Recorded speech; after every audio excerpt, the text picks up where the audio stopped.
Hello， 大家好，我是妮妮家的汉堡。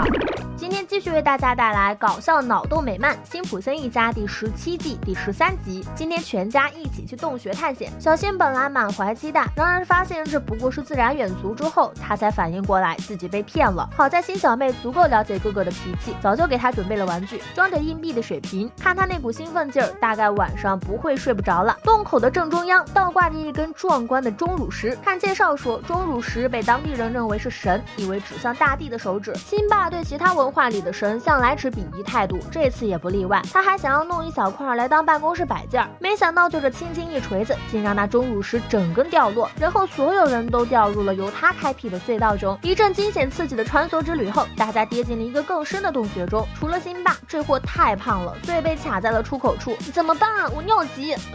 现在不急了。其他人费了9牛2虎之力也没把他拉出来。辛妈还是很乐观的，毕竟还可以找消防员帮忙。反正他们解救辛巴也不是1次2次了。但新小妹发现地图上根本找不到这个洞穴，这也就意味着若是找不到出口，就会被永远困住。辛巴见家里人都要离开这里去寻出路，忙苦苦哀求留个人陪自己。想到他独自悬挂在鸟不拉屎的洞穴，滋味确实不好受。于是新小妹自告奋勇留了下来，但就这么干瞪眼也无聊啊。辛巴就让女儿讲故事，因为辛巴特别抗拒小姑娘独角兽，新小妹就讲起了上星期自己遇到的事。那天放学，她正准备回家，突然听到了一阵羊叫声，她认得这是大角羊，非常怕生且很少亲近人类。可不知怎么回事，她朝着新小妹就冲了过去，而且一路上都对她穷追不舍。慌乱之中，新小妹逃进了秃头的别墅，不料大角羊也跟着追了进来。这一老一少吓得够呛，好不容易跑到了应急室，没想到秃头又把密码给忘了。就在这里耽误的时间，大角羊又追上来了，还好他用力过猛，撞上了应急门，才让他们有机会逃上阁楼。现在大角羊就在外面，他们也不敢下去，于是新小妹干脆看起了秃头的藏品，其中有一张照片引起了他的注意。你居然在老谋子酒吧打过勾？秃头没有否认，并表示那是一段令他心碎的往事。那时他加入了一个只对富人开放的俱乐部，然后有一天俱乐部来了一位新成员，玩枪牛仔。这人一进门就注意到了秃头，并强行给他做自我介绍。本来秃头就反感他的行为，得知是搞石油的，就讥讽他只会在地上打洞。没想到这牛仔不讲武德，说不过就往他身上浇原油，长这么大还没被这么羞辱过。秃头当即表示要跟他决斗，当然比枪是不可能的，毕竟是一把老骨头了。秃头提议来一场夺宝大战，由裁判选定10样物品，谁先凑齐谁就获胜，获胜方可以赢得对方的所有财产。前9项对于秃头来说都能够轻松获得，然而最后一项和一个微笑小孩的合照却让他遭遇了滑铁卢。小朋友们一看见他就被吓得惊声尖叫，更别说面带笑容和他照相了。就算他强行合照，他们也只会露出惊恐害怕的表情。反观顽强牛仔轻轻松松就完成了合照，愿赌服输，秃头就这样失去了所有的财富，就连秘书也成了别人的坐骑。无家可归的秃头前3天和亲戚将就了一下，但他也不能总是待在墓地啊，还是得找工作养活自己。无奈之下，他想到了去给老谋子打工，只有那里不需要任何条件，马上就能上岗。在秃头做服务生的那段时间，受尽了来自之前员工的冷嘲热讽，为了生存，秃头都忍耐了下来。可老谋子给的工资实在太低了，夺回财产简直是遥遥无期，天无绝人之路。在他即将陷入绝望之时，突然在老谋子的蛋酒罐子下发现了一封信，上面写着请在我死后打开，老谋子留。信的内容关于老谋子的宝藏。讲到这里，新妈带着俩孩子回来了，他们无功而返，没有找到洞穴的出口，反正也出不去，正好全家人一起听故事。老谋子的故事开始于暑假的第1天，那时他正要去商店买蛋糕的材料，没想到转个弯儿被车给撞了。这时从车上走下来了一位美丽的女郎，那是新搬来春田镇的年轻小爱。她那薄纱般的秀发，清澈的眼眸，在一刹那间就撞进了老谋子的心房。他把握时机想要邀请小爱去自己的酒吧，没想到这个提议让他火冒三丈。原来小爱的前夫是个酒鬼，所以他讨厌跟酒有关的一切，尤其是酒吧。老谋子不愿自己的爱情再次夭折，忙解下酒吧的围裙扔掉，还谎称自己是酗酒治疗师。这样说确实得到了小爱的另眼相待，可老谋子知道要想赢得她的爱，还必须处理掉店里的那些酒鬼。于是他干脆1不做二不休，给酒吧来了个大扫除。关掉酒吧之后，他规范自己的言行，逐步成为了一个真正的绅士。于是小爱就答应了他做自己男朋友，他们也就顺理成章的聊起了未来的打算。小爱说，她将要成为春田小学4年级的老师，一个未来的小学老师，一个假冒的酗酒治疗师。他们的感情原本进行的一帆风顺，没想到却遇见了前来找茬的酒鬼们。好歹经营酒吧多年，也知道不少秘密，老谋子就威胁说，要是破坏了自己的好事，就会把他们当中有人是同志的秘密说出去。真没想到啊，这几个人全都害怕的跑掉了，就连辛巴这个已经成家的人都被吓得惊慌失措。上次的危机虽然已经解除，但老谋子知道，若是想要和小爱保持长期关系，就必须带她离开这座小镇，去别的地方开始新的人生。想象很丰满，现实却很骨感，他根本就没有钱跟小爱重新开始。就在他即将陷入绝望之时，蛇男走进了酒吧。当时他还不是个抢劫惯犯，而是个心怀理想、遵纪守法的考古学者。他在玛雅金字塔挖掘出了一袋金币，于是就想将它们捐给春田镇的历史博物馆。因为不知道具体位置，就进来问了个路。老谋子自然不愿意放走到嘴的肥羊，就谎称博物馆今天要清理雕像，没有开门。蛇男相信了，表示会在对面住上一晚，明天再去。这简直是天赐良机，老谋子没有犹豫就动手了。当晚，他趁蛇男在阳台看书，偷走了桌上的金币。关门的声音引起了蛇男的注意，虽然不知道是谁偷了自己的金币，但他决心要向社会展开报复，比如抢劫便利店。万事俱备，终于可以离开了。在临行前还有最后一件事，小爱要去向校长辞职。在等待女友的时间里，老谋子觉得自己是全世界最幸福的人了。没想到命运再一次狠狠地戏耍了他。那时小爱正去往校长办公室，不料却看见了孤零零坐在教室里的小新。这小男孩告诉他自己被罚了一整个暑假的留堂，还说他的成绩很差，比不上优秀的妹妹，所有人都放弃了他，甚至连他自己都觉得过不了4年级。小爱看着这可怜的小男孩，心中顿时升起了一股责任感。你肯定能通过4年级的，因为我决定留下来做你的老师。故事讲到这里，辛妈阐述了一个疑问，你什么时候被留堂过一个暑假？原来那都是骗人的，他只是想吸引小爱的注意，好方便小胖子偷教室里的显微镜。故事结束，小爱告诉老谋子自己必须得留下来，为像小新一样的孩子提供帮助。他想去挖掘这些孩子们内在的优点。突然的变故让老谋子恼羞成怒，他变回了之前那副不讨人喜欢的模样，并且大骂小爱，然后疯了似的将小爱的东西扔掉，扬长而去。痛失所爱的老谋子每天借酒消愁，他并不看重那堆金币，因为他们不能花在小爱身上。于是他坐在点唱机旁，重复播着他们相爱时的歌曲，头一枚播一遍。看到这里，秃头打开了点唱机，那些金币果然还原原本本的躺在里面。他拿着这些金币找到了顽强牛仔，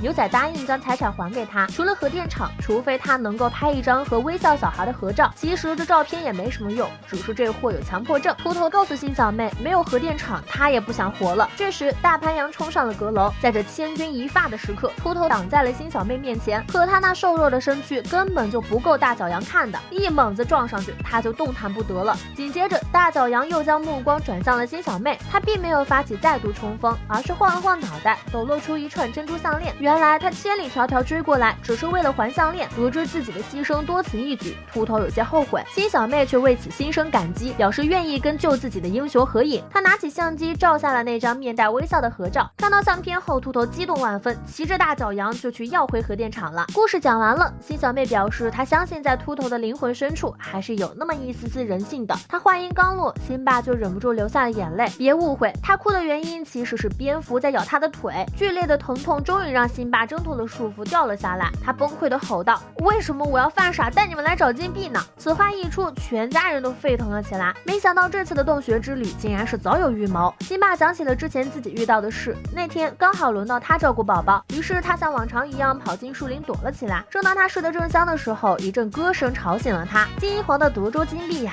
我要把你们藏起来。从牛仔的歌词里，辛巴知道了他要把金币藏在这个山洞，就想着也许可以拿走2-3枚去付小新的手术费。可他也知道凭借自己的智商找不到金币的位置，所以就把全家人都领了过来。刚把故事讲完，牛仔就拿着枪来到了这里，很显然他是冲着金币来的。没想到他才刚拿到手里就被秃头的枪瞄准了，接着老谋子也拿着大棒加入了争夺。不过他这棒子在枪的面前着实不占优势啊。这还不算完，蛇男也顺着绳索来到了此地，还带着自己的娃。没办法，今天该他照顾。将孩子叫去了辛普森那里后，这4个人就开始了紧张的对峙，气氛之压抑让所有生物都屏住了呼吸。突然，辛妈以迅雷不及掩耳之势抢下了金币，并并快速跑到了悬崖边上。要是你们都不放下武器，那谁也别想得到这些金币。辛妈不想这些人为了身外之物而互相残杀。某，金子能换回小爱对你的爱吗？小孩子对你的微笑难道不比这些金币更重要吗？事实上，他们还是觉得金币比较重要。看他们都不愿放弃自己的欲望，辛妈直接松手把金币扔下了悬崖。人们先是震惊错愕，然后变成了对辛妈的钦佩。他们承认金币确实将自己变成了怪物。恢复理智之后，蛇男提出去青少年中心做志愿者，以赎清罪孽。当然，这些人中不包括猪头，他还想去看看宝贝金币有没有解救的余地。以上的故事就是小新没有好好复习地理考试的原因。虽然这故事编得很完整，但校长还是不相信，直到他看到小爱正在跟老谋子亲热。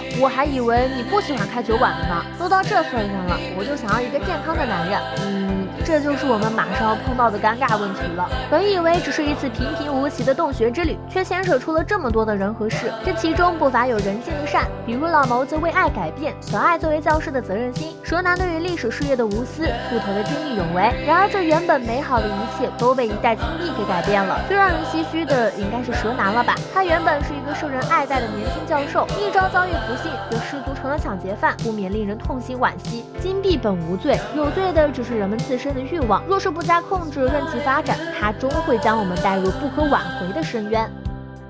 本期视频就到这里了，喜欢的小伙伴们别忘了点赞、评论、加关注，咱们下期再见，拜拜。